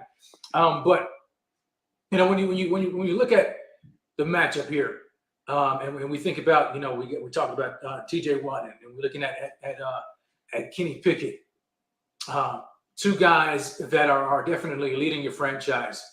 There's another player at another position that I am really curious to know about, and especially I want to know what you guys think about him, and you in particularly. So we've got guys at the quarterback position, right, with Kenny Pickett. We got guys at the linebacker position, or the edge rusher position, with T.J. Watt, but we haven't really talked about the wide receivers. And there's one particular wide receiver that I'm curious to know your thoughts on. And I'm gonna ask this question by putting it up here on the banner. Here it is. Are Steelers fans ready to chase Claypool out of town? I see what you did there. What are your thoughts about it, man? Like tell me as a fan, what's the overall temperature in Pittsburgh, man? Surrounding Chase Claypool. I mean, the guy was a second round draft pick, right? Yep. 2019 or 2020? 2019. 2019. Because you know what? Because coming out of Notre Dame, I actually wanted him. I wanted him as a Bills fan. I wanted Chase 6'4", 240, runs a 4.3 40. The guy has measurables out the wazoo. The guy just looks incredible. And I'm like, and at that time the Bills didn't have Stephon Diggs, and so we needed a wide receiver. And I'm looking, I'm like, yo, he's coming here. We're getting closer to our draft pick because we didn't have a. No, hold on. Did we have Stephon Diggs? I can't remember. We're just 2019. No, we didn't have Stephon Diggs. We got him 2020. So I'm looking. I'm like, yo, we need this wide receiver. And I'm waiting for him to drop. And then all of a sudden, when I look at the Steelers coming up, because you guys are picking right ahead of us, I'm like, there's no way he's gonna make it to the Bills. This guy's got he's got Pittsburgh Steelers written all over him. He's gonna get drafted by the Steelers. Just watch. Sure enough, he goes to Pittsburgh. But now, and then his rookie year with Ben, he looked pretty good, man. I mean, he had how many touchdowns? I can't remember exactly, but he was like, I think he had 10 touchdowns. Yeah, he was like scoring left and right. I'm like, dang, this guy's looking all the part of a second round draft pick, but it really looks like the guy's stealing it. Then all of a sudden he started to tail off, and then we get the drama issues or whatever. But I'm gonna let you talk about that, man. As a Steelers fan, objectively, like what's the temperature in Pittsburgh, man, surrounding Chase Claypool? Are you guys really ready to chase him out of town? Yeah, man. So this is the reality, right? One thing that Pittsburgh as an organization does not deal with is divas. There, you can look throughout the history of the Steelers, and when divas come, divas go. That's just, we had Melvin Ingram last year, right? Yeah. Got him on free agency. He thought he should be playing more. Highsmith was playing well, and Watt was playing well. Where does Melvin Ingram go, right? He's a rotational player. Uh-huh. He speaks up in the locker room, makes a mess. He's out of there. Now Ingram's a good player, right? Ingram is playing well right now. Playing well, Miami, yeah. And so, not that he wasn't good, but we just don't deal with divas. And so that's what you've got a problem with Chase. So you guys did deal with AB a little too long. Well, a little too long. But when he really started to speak up, that was when, everyone was like, oh, there's no way, right? There's no way they're going to get rid of him. There's no way they wouldn't give him the contract he wanted. And Coach Tomlin talked with him, over a couple times. Now, we've seen it with Mike Wallace. Same thing happened where Wallace got a little too big for his britches. That's what created Antonio Brown, right? If you remember, that wide receiver core was Mike Wallace, Emmanuel Sanders, and AB. And Mike Wallace was the guy. Yeah. And he wanted his big contract, kind of became a diva. And they said, see, man, you can go somewhere else. And went to Miami. It was nothing. And AB stepped up in that spot. We drafted Smith-Schuster. He stepped up, as AB left, while, Juju is a different wide receiver than those guys big time. Yeah. But the problem with Chase is this. He is all the talent in the world. Yeah. But when you are going to step up and say, I'm open all the time, I don't get the ball, what are you doing? Throw me the ball, and complain about it to outside of the locker room. Right. It just doesn't fly. It doesn't fly as an organization, as we're bringing guys in, as the city is looking at who to latch onto. It's guys like Juju Smith-Schuster, who rode his bike because he didn't have a car. He rode his bike to the stadium. That was how he got there, right? So why did you guys let him go? Why we let him go? Because he wanted a lot of money, and we had Johnson and Claypool and drafted Pickens, right? Yeah. So the problem just be honest, he was doing a little too much TikTok dancing. Yeah, he's a young kid. We forget he's still 25 years old, right? He's young. He's young. He wasn't even 21 when he came in the league. He couldn't drink, right? It was wild. But the problem with Chase really centers around this, man. If you're doing everything on the field, maybe you can make a little bit of noise, but he ain't doing anything on the field. Now, he would say that he's not getting the ball. However, Kenny's first interception hits Claypool in both hands. Yeah. Claypool goes like this and drops the ball. And, so Chase, I think, got used to being involved in the run game, got used to, getting the ball all the time. And when we got Najee and we didn't need tricks and bells and whistles to run the ball, Chase kind of he's not a tremendous route runner. He's pretty limited in his route running. And he's big and physical, and that's what he says. I can out physical guys, but hey, if you don't catch the ball when you're trying to out physical them, then it doesn't matter. So as Johnson kind of elevated, and as he sees Pickens coming in, I think he realizes that if he doesn't pick it up, his time's gone. So instead of him working harder, I think he's just working his jaw a little bit harder, and that's. So you think he's forcing his way out? I do. I think. Well, I think he's going to end up forcing his way out. I think that he's demanding to get the ball, and that ain't the way to do it. That's not the way to, I do. Let me say this. I can see his frustration with terrible quarterback play the last year and a half, 2 years. Yeah, right? I get that. I understand it. But man, the Rooneys, Coach Tomlin, just don't deal with divas. They just let them go. I mean, let James Harrison go when James Harrison started to be a diva. Right. So that's just kind of how it goes. And it's why one of the reasons I love the Steelers. I love watching them. Hard-nosed, blue-collar town, a lot like Buffalo. Yeah, just you come, you shut up, you go to work, you do your job, and we'll love you for it. And so Chase, I would love to have him. I don't want to see him go anywhere. I think he's a great talent. If he keeps his mouth shut and Kenny can get him the ball, I think we'll be in good shape. I think, to be honest, though, if he doesn't keep his mouth shut, we just let him go, or he falls down the depth chart. I think George Pickens is ready to step in. There's a kid, Calvin Austin III. He's coming back healthy, right? Yes, he is. So, I think that either way, I'm going to be happy. Whether Claypool just falls off or whether he steps up, I'm going to be okay with it. And it's hard to imagine because Claypool, like you mentioned, he has all the talent in the world. But even in the past couple of years, he's averaged over 800 yards receiving. Yeah. So for a guy like that, I mean, who drops the ball a lot, I mean, what is it? Is it just like he just thinks he's the number one guy, but he doesn't realize that he's actually the number two, and he thinks he's more than what he actually is? Yeah, I think Weird. he just, you know, I think that he's immature. Yeah, I mean, I'm not gonna read into, tell you I know the guy's psyche or the guy's personality, but what it does feel like his frustration with how the team is playing is instead of him saying what can I do better, he wants to point fingers. I think that's really what it comes down to, and that's a sign of immaturity, right? But it's not just his age. There's plenty of guys in the NFL. There's plenty of guys listening to this podcast right now that it's the same way, right? Something goes wrong, it's got to be someone else's fault. Couldn't be my fault. I think that's where he is. And that's sad, man. Because like you said, he has a lot of talent.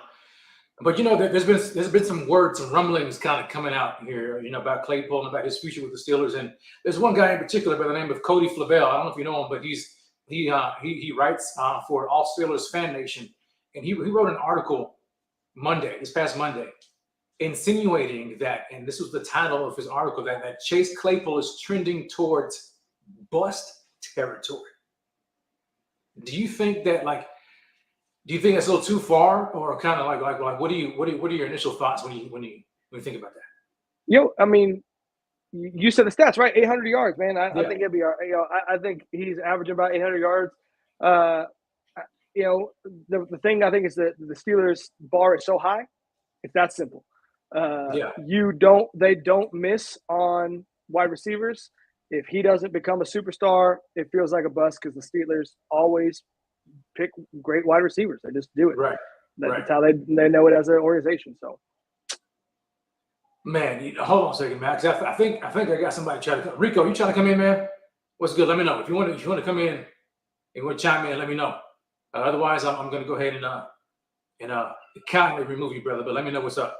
But so talking about Chase Claypool. So there's an article out by, like I mentioned, but then also there was another kind of interesting kind of tweet, if you will. There's a guy on the Buffalo Bills side of things. His name is Nate Geary. Okay, Nate Geary, and he's the Bills pregame and halftime host on WGR 550. And he put out a tweet, and I want to know what you think as a Steelers fan about this. He put out a tweet about the Bills, and he said this. He said, "Yo, there's lots of talk about Saquon Barkley or OBJ coming to the Bills." Okay. He said, but I wonder what it would take to pry Chase Claypool from the Steelers after they drop to 1-4 next week. So he's kind of already chosen. Yeah. He said he would cost less than $1 million against the cap this season for the Bills, and just about $2 million or so next season. What would he reasonably cost? Would you guys be interested in entertaining that idea of trading Chase Claypool?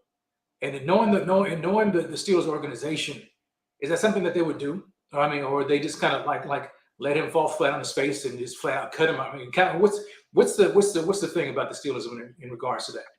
Yeah, man, I think there's I think it's definitely something that can happen. I think that the Steelers are pretty good about not overcharging. I think that you guys might be a little upset for what the Bills may give someone like a Milano or a Poyer or someone on the back end like that, who, especially Poyer in that contract situation that he's in right now, kind of moving some of those things around. Edmonds may come in there, and I think it would be draft compensation from us, right? I think it wouldn't just be a straight up, but I think that a defensive player coming back in a position of need for us, a position of need for us right now is cornerback, linebacker, all those things. So I definitely think that it could happen, man. I would hate to see him go, but I wouldn't mind seeing him leave if that makes sense, man. I'm just like, especially, hey, bro. Especially if he keeps up with those shenanigans. Yeah, he might be on his way out quicker, sooner than later. But you, I mean, you guys have, you guys are not. It's not like you guys are desperate, because you drafted a very good wide receiver, man, by the name of George Pickens. Yes, sir. Talk to me, man, about George Pickens, man. What do you guys see out of George Pickens? What have you seen out of him so far? That lets you know that this guy is just ready to take over. Bro, he is. You talk about your offensive line not being maulers. Yeah. Freaking George Pickens, dude. Bro will smash people. He loves to block. He loves to hit. He loves to be physical. If anybody here watched freaking ESPN Sports Center, I seen it a couple weeks ago. That one-handed catch. He grabbed He has every tool. He's big. He's mean. He runs routes well. He's got good pace. He doesn't have to take the top off the defense because we've got Johnson for that.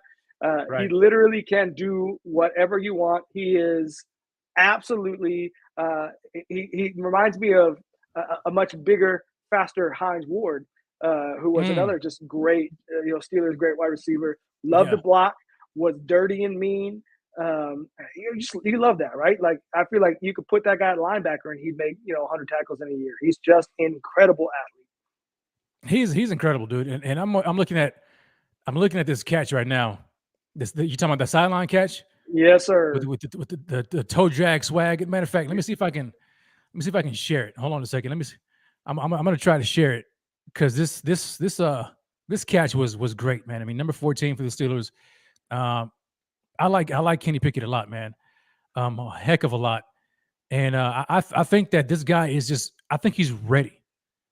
I think he's ready, man. And just sitting here waiting for you guys. Oh, I don't think I'm going to be able to share it, bro. Oh, dang. I wanted to share it. I wanted to show you guys what I was looking at, but for some reason it's not letting me do it. Yeah. No, it's not letting me do it. But regardless, man, like the guy is he's incredible. I think he's, as a young receiver, man, I think he's just going to continue to get better. But there's one particular play, man, and I put a tweet out. I'm talking to Bills fans. I was like, look, we need to freaking watch for number 14. There's this play against the Jets where the guy was, I think he was lined up tight in formation. Bro. And I'm trying to think who went off. I think it was Deontay Johnson, I think, who got the handoff. I'm not too sure. In the end round. But George Pickens was at the top of the screen. And he crack blocked a Jets defender. I don't know if he was a safety or a linebacker. I couldn't see his number, but he came off the line of scrimmage and flattened him. I'm talking about depleted the guy. Yep. I'm like, and he's done that more than once. Yes. And I'm like, yo, Bills defense, whoever is going to be on George, you better keep your head on a swivel because this guy is, especially in the run game, he's not looking just to block you or to kind of, just make sure that you know how guys now they try not to get a flag, so they kind of get in front of you and they put their arms out and with their back. No, he's looking to knock your head off, and this guy is doing that. And it looks to me that he just fits that again that Steelers DNA, man, physical team, and we know that you guys' offense is running through Najee Harris, and so you need that physical element. Not just from your O-line and not just from Najee, but from your wide receivers. Tell me what you've seen from George Pickens early on so far, man. As a run blocker, which is, I think, it's a characteristic for wide receivers that I think needs to be developed more and talked about more. Yeah. So he, the guy he wants to block. He wants to get physical. He wants to push guys around and bully guys, especially off the line. And so that desire to do that is huge. Right. And so it's not only that he doesn't just have an aversion to it, like he wants to go out and hit folks. He wants to help in the run game. So I see your got some guys here asking about the DB room. Yeah. Rico comes in. He says, yo, tell me about the DB room, like being depleted and Minka potentially being out. Also, could the Steelers be heading to first season with a losing record with Mike Tomlin as coach? Yeah, I was going to get into that, but yeah, I'll go ahead and let you talk about it. So those are good points, right? So we've got Ahkello Witherspoon is out, Cam Sutton may be out, Minka Fitzpatrick might be out. All those guys were limited this week. Coach Tomlin talked about it a bit. But what it's a next man up, right? There aren't many guys out there that are healthy. Almost nobody in that secondary is healthy. Cam Hayward is beat up as well. Yeah, I think you're going to see. Yeah, I think you're going to see a lot of Miles Killebrew. You're going to see some. I know I saw earlier in the chat someone was asking about Levi Wallace. Yeah, definitely want to talk about him. Yeah, you'll see him this week. You'll see guys like Arthur Mullet. I mean, there's going to be some guys that are not. I thought you said Arthur Moats. No. Former Bills linebacker. Yeah. No. James Pierre is another guy. Pierre really he popped a bit. Okay. Tell me about. Go back and tell me about Levi Wallace, man. How has he been this year? Obviously, he's former cornerback with the Bills. You guys. Tell me what you've seen out of Levi Wallace this year. Yeah, man.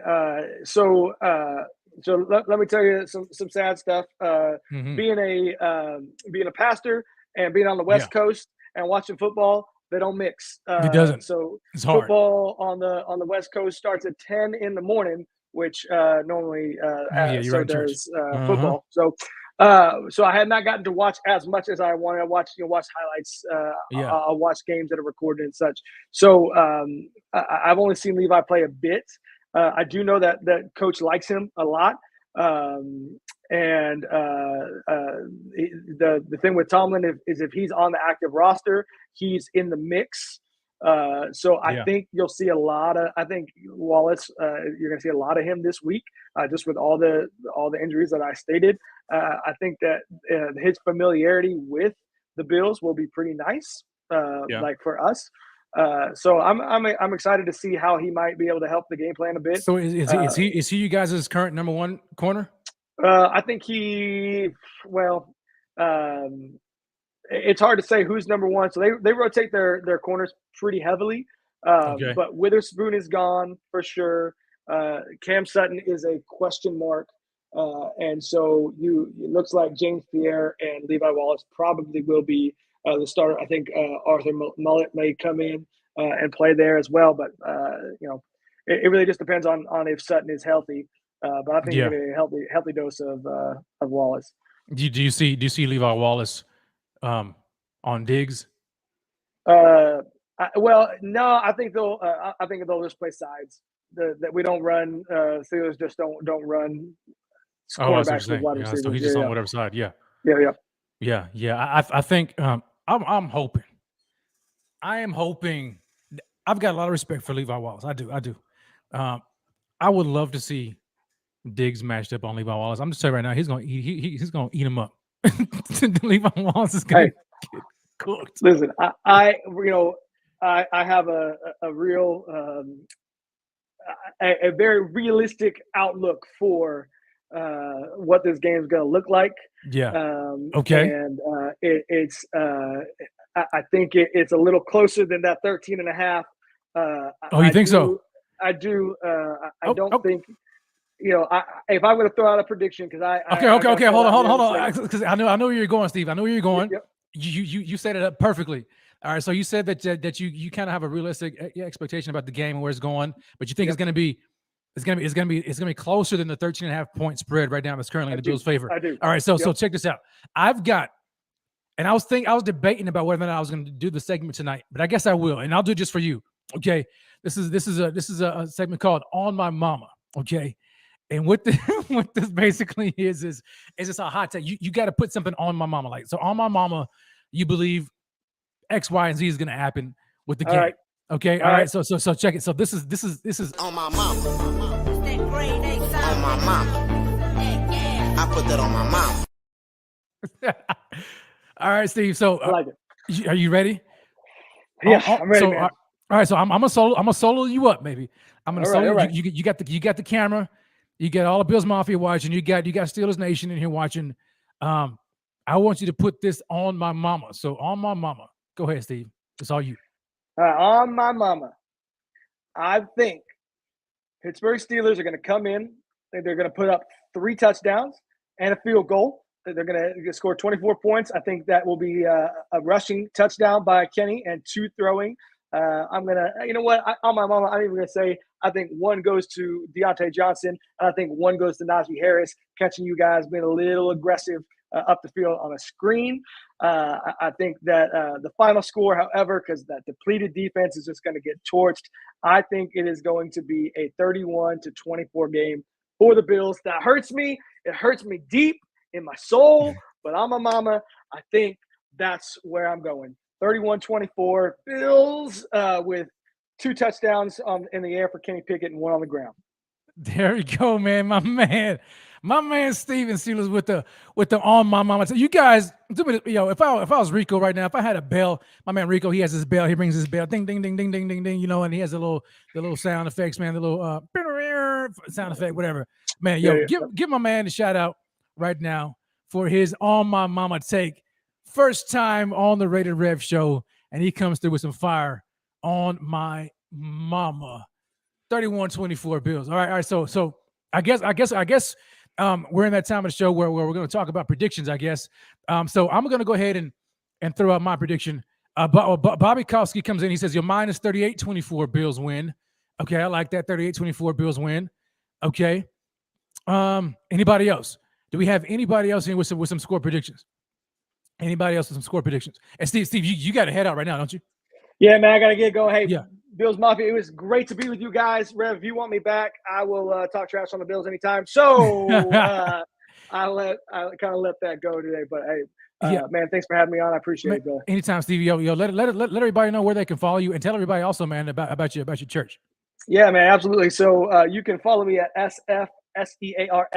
That is SF Searles. That's my name, guys. I am a pastor here in Federal Way, Washington. If any of you guys are in the Federal Way or Seattle area, I'd love to get to know you, hang out. If you're looking for a church, would love that. You can visit our church website at thepointfw.com. That's the point with the E on the end, POINTE, FW.com. I'd love to talk football with you. I'd love to see you. I'd love to talk anything that you guys would want to. Anyway, man, Rev, thanks for having me on, guys. Blessings, and I cannot wait to see my prediction go wrong and the Steelers win. Here we go, Steelers. Let's go. Let's get it, baby. Steven, I appreciate you, man, for showing up, man. God bless you, man. Sir. Talk to you soon. All right. Man. Yo, you guys give it up, man, for my man Stephen Searles, man. Yo, my man, he did his thing. First time on the show, and he comes with some fire. I love it. Good friend of mine, dear friend of mine, and I'm glad that he was able to come on the show and just chop it up with us about the Bills versus the Steelers, especially talking about some of the top storylines as we enter into this game. So you guys do me the favor, man. Look, if go follow the man. Go follow him. He's a good friend of mine. He's a great guy, a great family man, and also if you happen to be in the area.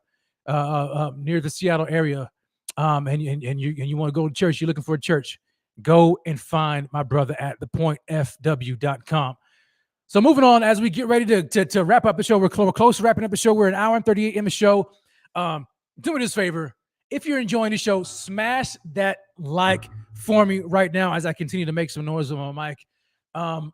And follow us, subscribe to the channel, and turn on the bell notifications.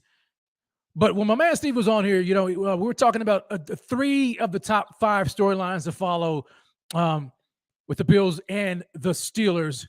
But there's a couple of them that I left off, and I wanted to get into it with you guys as we get ready to wrap up the show. Kudos to everybody who's still in this chat and still watching us, and those of you who may be watching the replay and maybe watching by podcast format. Another storyline I want to get into, man, is, for me, this will be storyline number 4, is that the Buffalo Bills wide receiver room is very thin. The Bills wide receiver room is very thin. And is that a problem for us going forward? What used to be a strength of ours now seems to be a weakness. We all know the news, right? Jamison Crowder on IR. Isaiah McKenzie is in concussion protocol. We don't know how long he's going to be in protocol. We don't know if he's going to play this game. We just don't know. He may or he may not. Okay. Tavon Austin right? A guy that we had, stashed away for depth who could have possibly gotten called up this week. He and the Bills apparently, and I'm just, I'm not going to put words into his mouth or whatever, or speculate, but nevertheless, he and the Bills decided to mutually agree to part ways today. So he's no longer a member of the Buffalo Bills. So there goes some more depth. And then Gabe Davis, who we absolutely love, but we know that he just doesn't look to himself, right? After sustaining that injury, that ankle injury, though he's tried to play and though he's played last week, and the week before, he just does not look the same, right? And that's just me assuming, right? I mean, he's said that he's fine and that he was going to play last week, and he did, but he just doesn't look as explosive as he has before. And so I'm willing to just hedge my bets on the fact that he's not 100% healthy back from that ankle injury.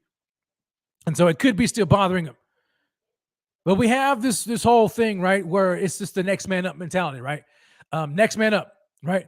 As I just saw Andrew come in and say, "Yo, next man up, man, we'll be good." And so the next man up, as we're looking, it could be Khalil Shakir, right? Is it Khalil Shakir's season as we enter into week 5? My man Richard comes in, he says, "Yo, Shakir going for 100 yards." Man, look here. I would absolutely love to see Shakir have himself a game like this. I think he's poised for it. He's gotten his feet wet a little bit. Last week he got in the game, saw some snaps, right? He's a good wide receiver. Forget where he was drafted. We all know that there was talk about a lot of GMs that were highly upset at the Bills for trading up and getting him ahead of them, right? Khalil Shakir, coming out of Boise State, in many people's eyes, seems to be the Robert Woods 2.0, right? I mean, he has all the makings of one of those classic Brandon Mean mid to late round wide receiver gems like we see in Gabe Davis. Could that be for Khalil Shakir? I believe it could be. And so when you look at the wide receivers right now, that we have a healthy Stephon Diggs, we have a possibly limping Gabe Davis. Could it be time for Khalil Shakir to make his debut and actually make an impact in this game? I'm thinking it could be. But when you look at the depth, right? We look at Crowder's gone for the year, which is sad. We look at McKenzie in concussion protocol. Maybe Khalil Shakir uses this game as an opportunity to actually take over the starting slot cornerback role. Maybe not. I don't know. But Gabe Davis is still seemingly not quite himself. My question to all of Bills Mafia is this: how long before the Bills look outside of one Bills drive? Like, how long is it before the Bills actually look outside of one Bills drive for some help? Ronald comes in and talks about Andy Isabella, question mark. I had put that out as a feeler on Twitter too, yesterday or maybe today. He's sitting there. He got cut from the Cardinals. We know he's a speedster, right? The guy came in the NFL. I think he ran like a 4.2 or 4.3 40, very fast. But he just wasn't doing much in Arizona. Had a lot of drops. But I'm saying, like, guys, sometimes they all they need is a change of scenery and a fresh start, right? We saw that with Stephon Diggs, but obviously Stephon Diggs is a different type of caliber wide receiver than Andy Isabella is. But we just don't know. Maybe Andy Isabella on this squad right now, as a small slot receiver, speedy guy, maybe him being in a new situation under a quarterback like Josh Allen and this offense, maybe it could be the start or the fresh start that he needs. I don't know.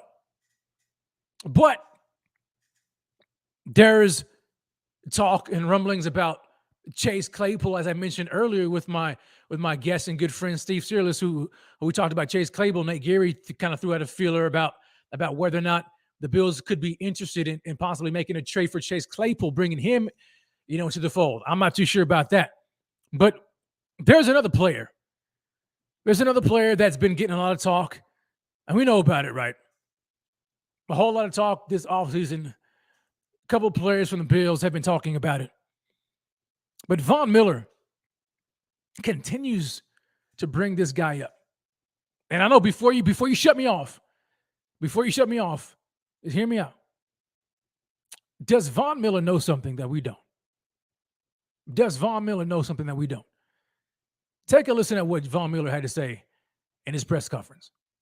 OBJ, he's a vet in this league too. He understands, teams and the way teams are built up too.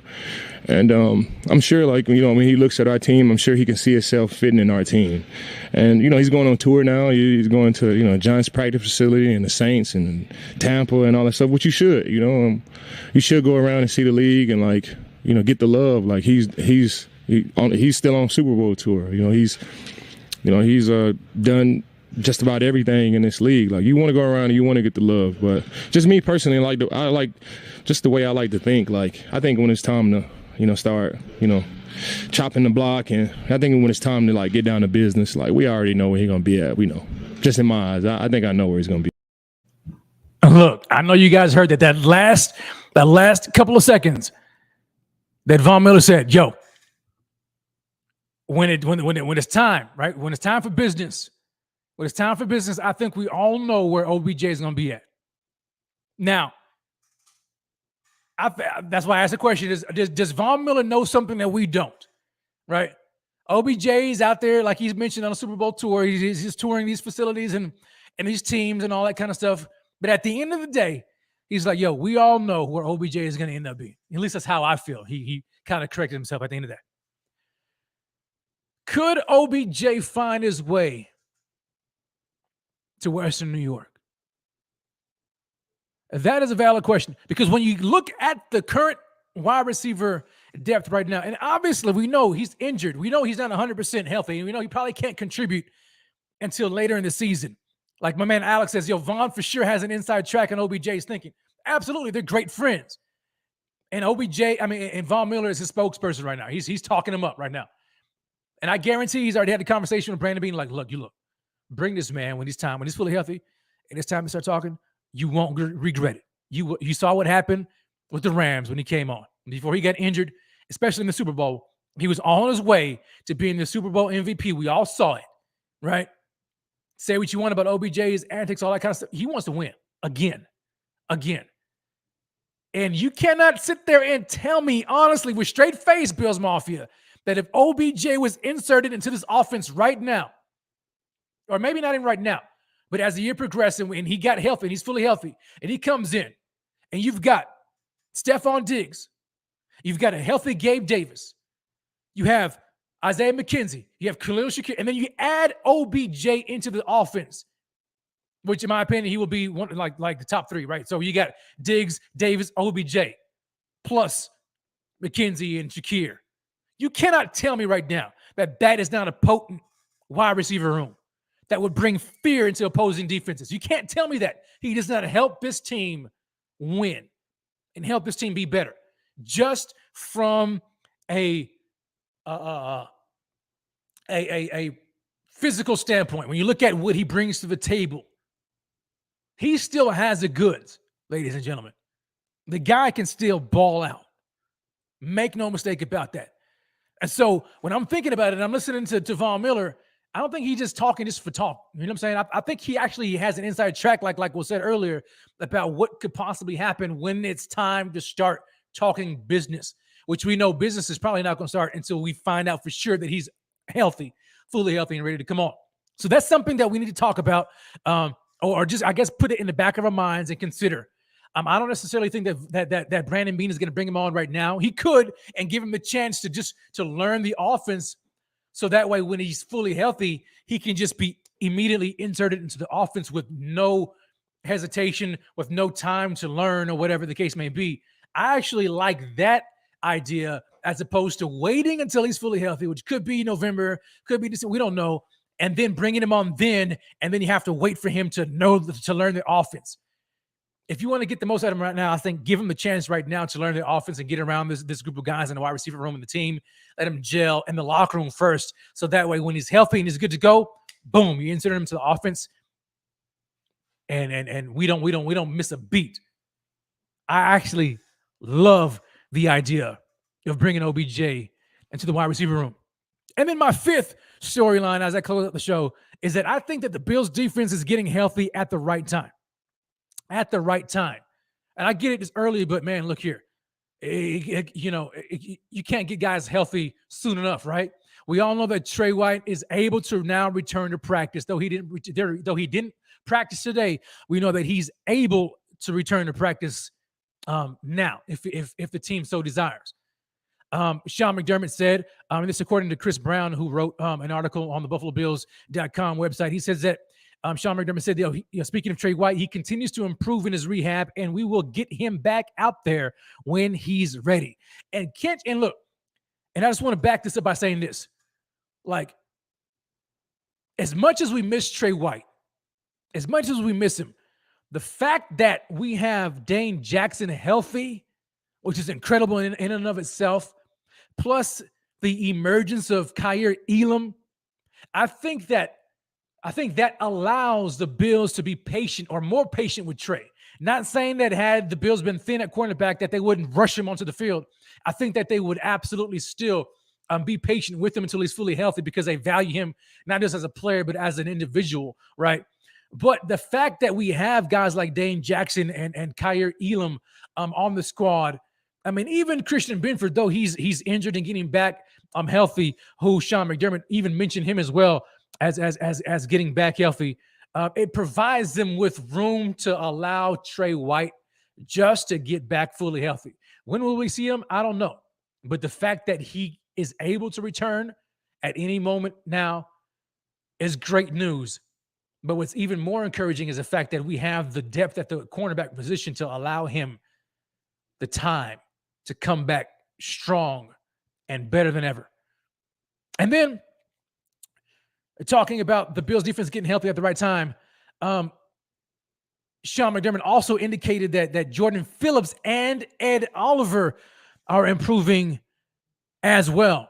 And Sean McDermott said this, and I quote, that we'll see where they go this week. Our hope is that they're back out there. And so how good would it be to get Jordan Phillips and Ed Oliver back into this defensive line? I don't know if we could see Jordan Phillips back in this week, but I'm not too sure. But Ed Oliver, man, look here, we can get him back. Walter Scales says, we need players today, not tomorrow. If we need to trade draft picks to get more talent, we need to do it. I tend to agree with that. I mean, this right here, this is our window. We're in our window right now before the Pied Piper comes, right? You know what I'm saying? Before we start, before the bill collectors come, right? We know we got Josh Allen's monster contract. We got Tremaine Edmonds to consider. We need to take advantage of it, right? Because we all can agree that likely our first round draft pick is going to be late. So why not get rid of it if we can for a player? But it has to make sense. Ronald Ringler says, Claypool would fit nicely. He might. He's a younger guy on a rookie contract still. You know what I'm saying? And so he wouldn't cost a lot as well.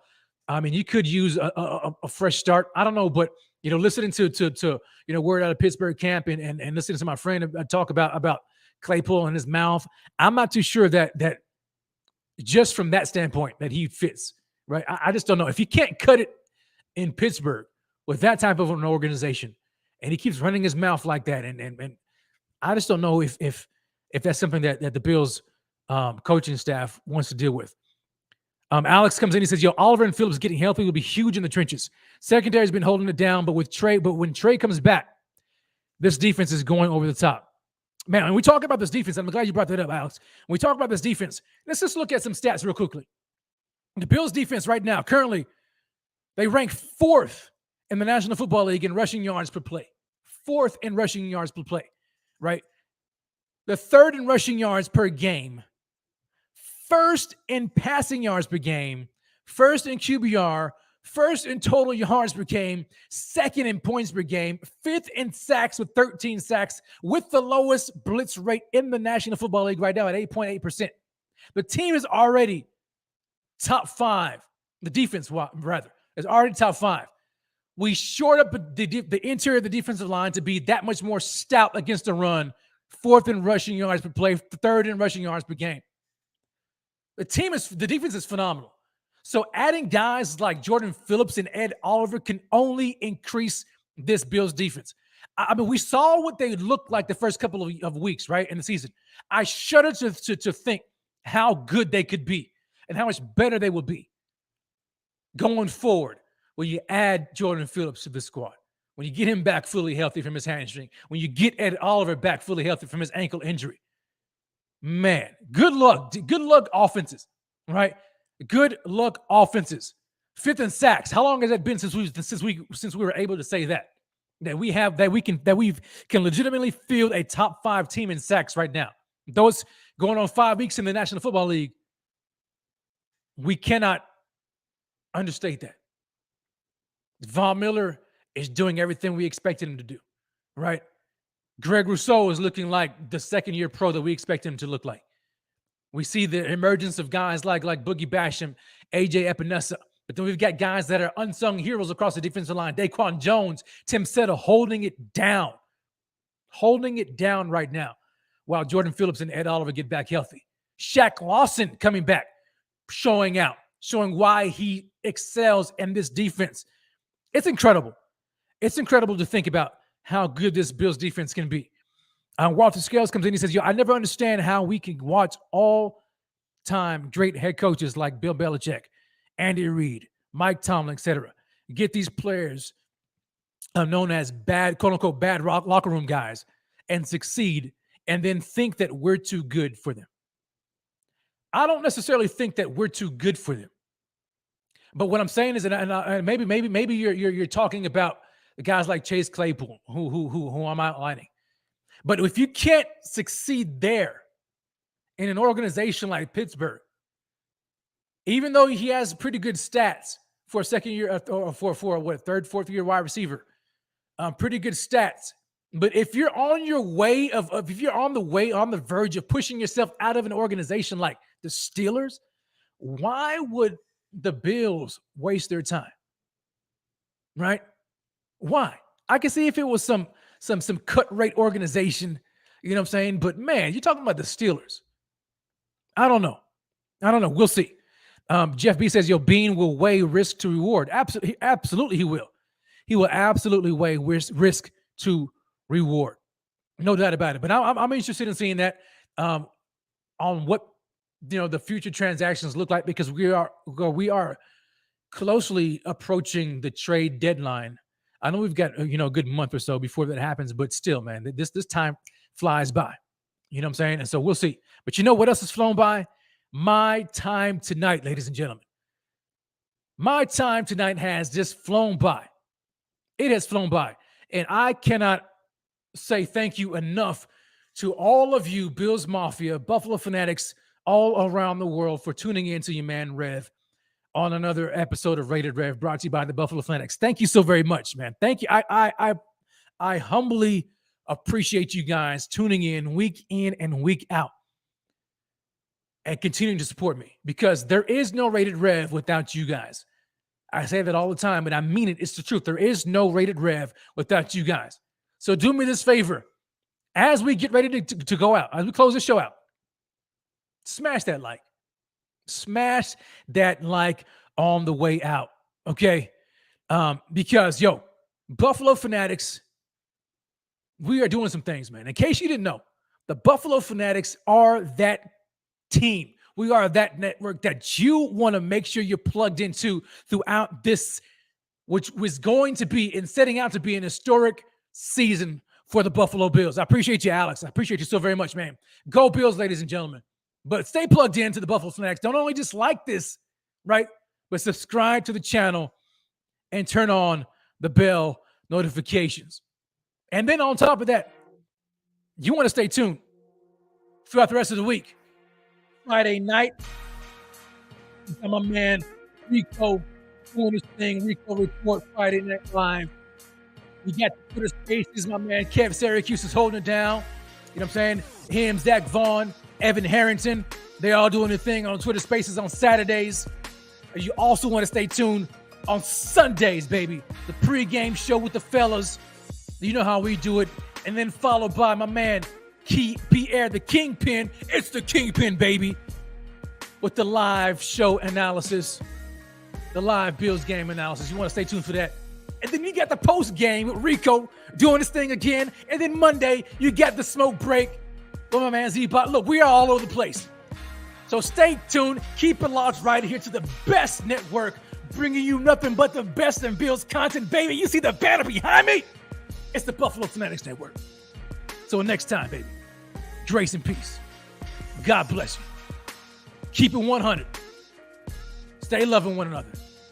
And as the Bills get ready to host the Pittsburgh Steelers in Highmark Stadium, it's always and forever will be Go Bills, baby. And I'm out. Let's get it.